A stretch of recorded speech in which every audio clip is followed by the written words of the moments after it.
Hello and welcome to Learning Music with Pat. On the last segment, I did a lot of work describing timing and different types of notes and how they're written, and I want to put that into practice as you play. As you learn what these things mean, as you learn what these symbols mean, it'll be a lot easier for you to play music. So let me just go over some basics as we try to play some music today. I played, at the end of the last segment, I played a march that I wrote, and so we're going to focus on that today because I only had a chance to play it once and I didn't really have a chance to dissect it for you.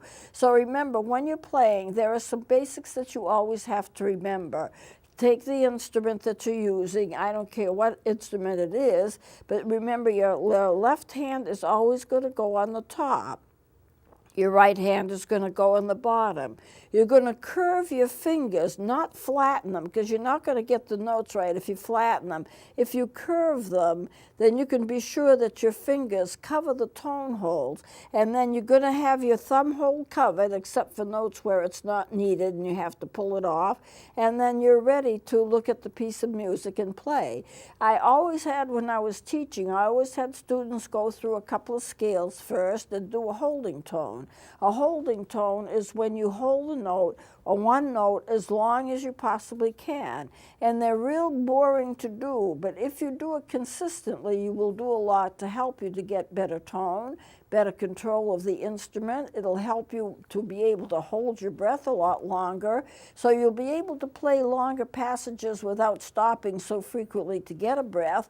And so there's just all kinds of benefits of doing that. So before you practice, I would suggest that you do that. Make sure your hands are covered. Make sure that they're covering the holes properly. Make sure that you have your left hand on top and your right hand on the bottom. Make sure that thumb hole is covered if you need it, because you probably will need it most of the time. And then make sure you can do the scale, just a small scale. That kind of warms you up. It's important to warm up before you play. You know, people who do sports do it. They warm up. Skaters do it, but when they have a period of time when they warm up before they take the ice for a performance. And if you do warm up, you're going to find your instrument will seem to be in better pitch because it has to warm up too, and you're doing that. So usually before an orchestra plays, they'll warm up their instruments and they'll play some scales, and then if you can do a holding tone, you don't have to do a lot of them, but do a holding tone and make sure you can just get your air out, and make sure it also is a check on the instrument to make sure that the instrument is all right. So you've done all these things, you know how to tongue, and so we're going to play a march, which I wrote, and I played it last week. Now, this is a relatively simple march because I don't have a lot of signs. We will get into signs a little later because I keep writing and I put them in. But what you need to watch for this is your key signature. There's a sharp, and that sharp is on the F. That line is an F. That means every time you play an F, you sharp it, unless you put a natural sign in front of it, in which case you play it natural. Now, it's in 4/4 time. That means there are 4 beats to a measure, and the 4th note, which is a quarter note, gets 1 beat. Now I notice that this is like an introduction. I didn't put the word intro, but these 3 notes, that's not 4 beats. You know, it's just like a beat and a half. So what I'm doing is I'm using it like an introduction. And if you were to count it, it would be and 4 and. 1, 2, 3, and 4 and. It acts as an introduction. And then we start the song, 4 beats to the measure. 1, 2, 3, 4. 1, 2, 3, and this is 8th notes. 1, 2, 3, and 4 and then 1, 2, 3, 4. Half notes get 2 beats. You don't tongue that because that is a slur or a tie on top of it. So it's 1, 2, 3, and 4 and. You still have your 4 beats to the measure, but that is a hold or a tie, so you don't tongue that note. It's like a longer note. This is natural. This F is natural. It would be sharped if I played it without a without a sign in front of it, but I want to have that as a natural, so I put that natural sign in, and that becomes an accidental, because it's a note that I have changed, different than what the key signature is. And so it's not that hard. Most of the notes are just there and you just play them. So it's a simple kind of march, and I would play it fast, but I don't want you to play it fast. When you start out, you always play something slow and you gradually work up the speed. Don't try to play it fast right away. You need to become thoroughly familiar with the notes, thoroughly familiar with the fingering of the notes and the timing and what it sounds like before you start increasing the speed. I've seen a lot of students, and they're trying to impress people as to how good they are, so they play lots of notes and they play them fast, and it usually doesn't work out and it sounds terrible because they don't have the timing right, because they don't have the tonguing right. Sometimes they miss the notes. So it's not necessary to play something fast to play it good. And a lot of plays and a lot of marches aren't fast anyway. Most of them are, but there are lots of them that aren't. So let me play this, and you just follow along here and see if you can follow along what I'm doing. And I'm not going to play it very fast. Now let me pull this a little closer here. So this is how it goes. And see if you can count the time at the same time. Remember, 4 beats to a measure.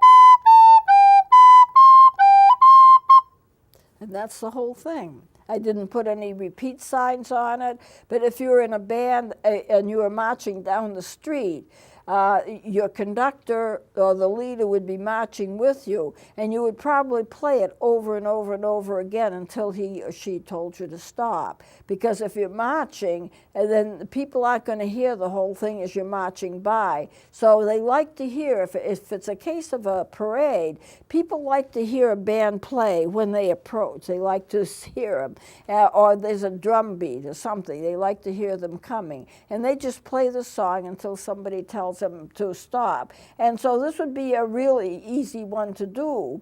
Now I want to mention a couple of things here. That, if I can find it, that C to that D, how do you go from the C, no, that's C to the B. I'm hunting for something here. I'm not having, well, let me play it. That's part of it. How do you go to that C to the D? The C to the D is real easy, and it's played the way the flute, the recorder normally plays it. You play the C, and the C is played this way, and then to get the D, you lift your thumb off, and so you only have that note that you played for the C. It goes, and this is a normal way that the recorder plays it. So you play the C, you lift your thumb off, and keep this finger down, and you get a D. Let's see, I still want to find it if I can. Here, let's see. Here it is, right here. C, C, D, C. So I'm playing the C like this, and I'm tonguing it. Lift it up for the D, and then you play the A. This is a real simple way to do it, and this is the way the recorder normally does it. And also, this here is an accidental, as I mentioned before, And there is a sharp somewhere, that G sharp. There are two ways of playing that G sharp. This is an A, and this is a G sharp.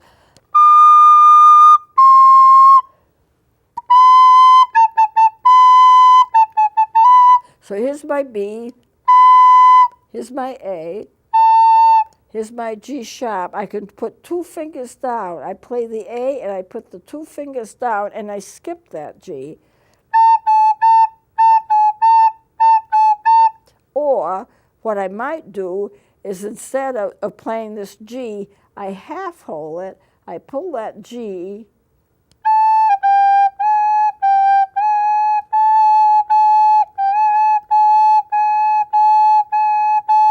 you can see they sound somewhat the same. The regular way would be to put these two down. A, G sharp, A, and then C.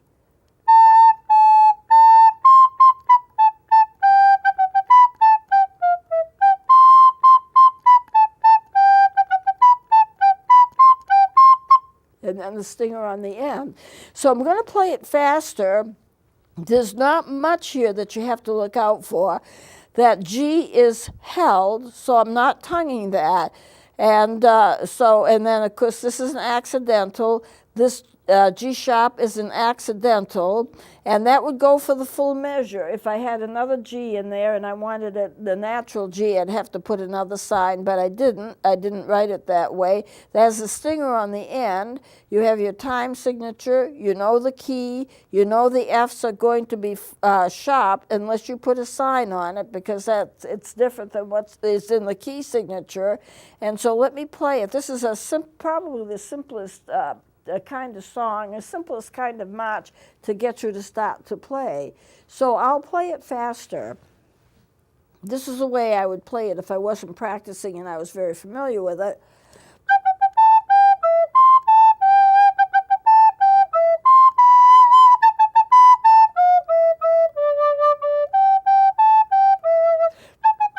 Whoops.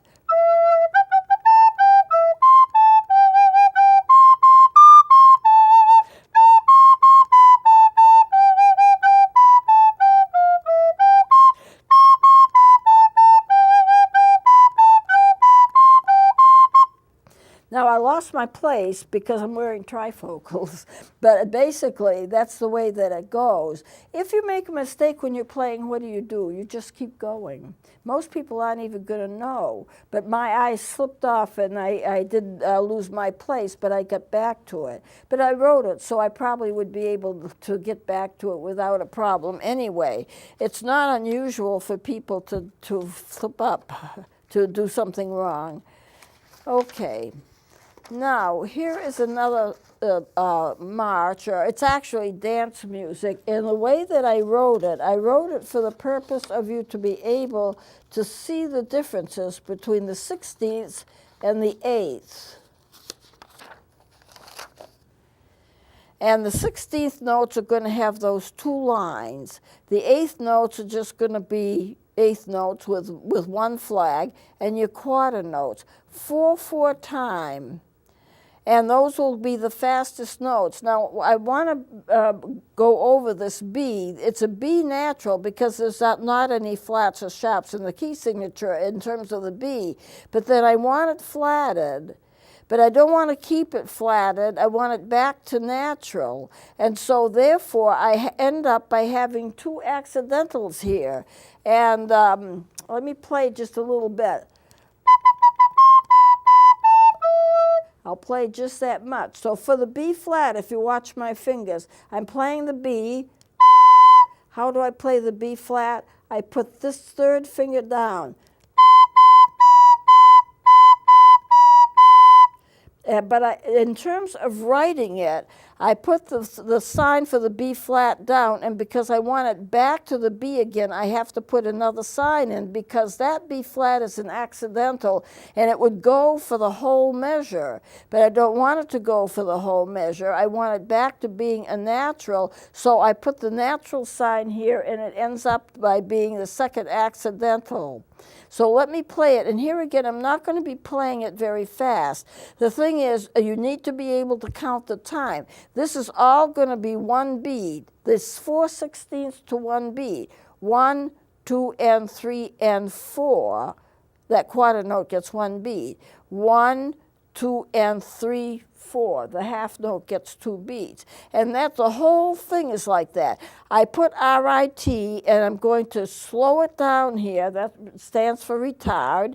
And then when I come back up, I'm going to have this is a G sharp, and then I'm going to have a B flat. They're both accidentals. I have a little fermata, it's called a fermata. That little circle with a dot in it is a hole, but it's called a fermata. You just hold it for as long as you want, but you're not going to hold it for very long in a piece like this. And those two slash marks mean that you just stop it for a second.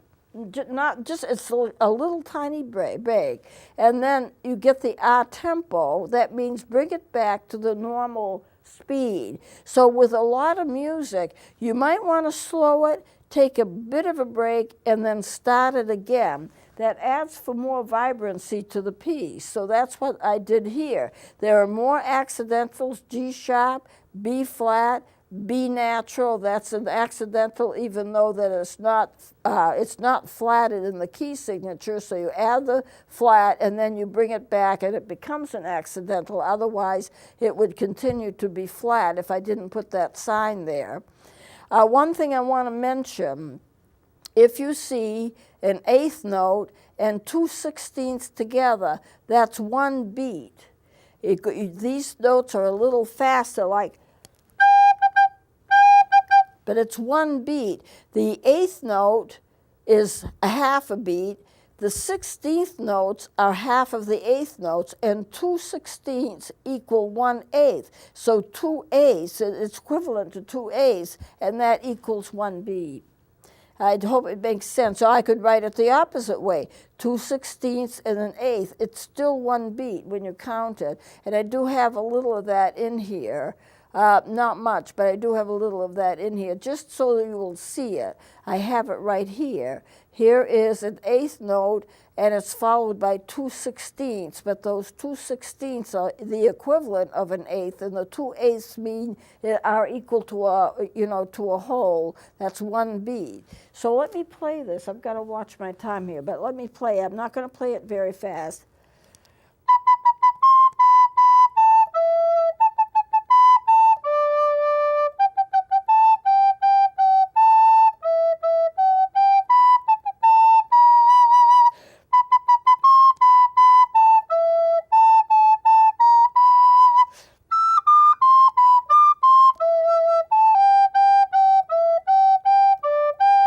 That's the whole song. Where you get the accidentals, you need to know how to play the accidentals, and you need to read the timing. And what I really wrote it for is for you to get the idea of the 4/16 to a beat, 2/8 to a beat, 2/8 to a beat, one beat for the quarter note. And if you can play something like that, it just gets into your mind that this is faster, this is slower, this is the slowest of all, or actually the half note would be the slowest of all. You retard, you hold, you just take a little break, and then tempo means you get back to the original tempo again, and then you go with the 16ths, eighths, quarter, eighths, half notes.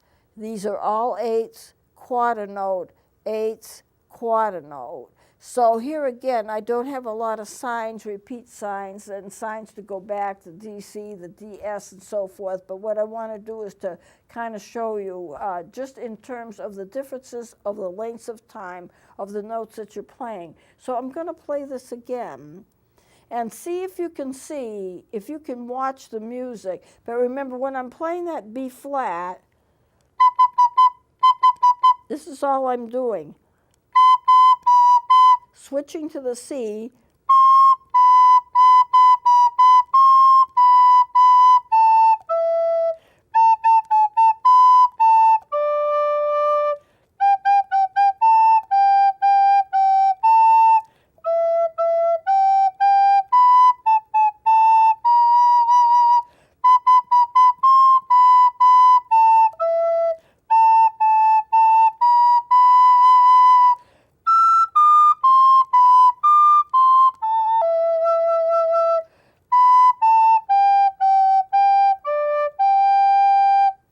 if you wanted to have some closing note so that's like an ending, you could repeat that last line again and then slow it down. I haven't done it here, but that would make an ending. So say I go,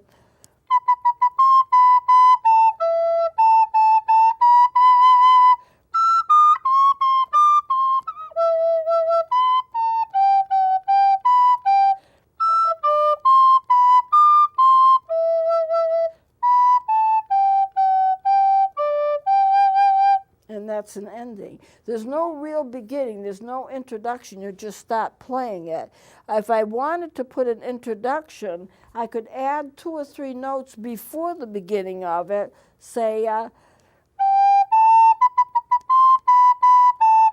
that's all I'd have to do. And what I might do is write those 2 notes and put a fermata on it, so I hold each of those 2 notes, so it would be,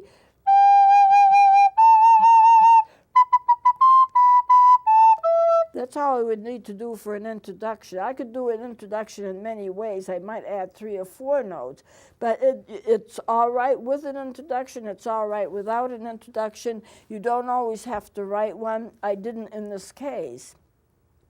So that's, I won't do any more in terms of the music because we don't have time to get into something else. But remember, when you are playing, before you play a piece, especially if it's a piece that you're not familiar with, look it over, make sure you check what the key signature is, make sure you check what the time signature is, and then look at the song and start playing it slowly. Look at the music itself before you start to play and see if you can figure out what it would probably sound like. There are ways of doing that. If you know the intervals between the notes, it's something I'm going to get into later on, but you know one's a third and one's a fourth, that gives you a hint. And then start playing it, but play it slowly when you first begin.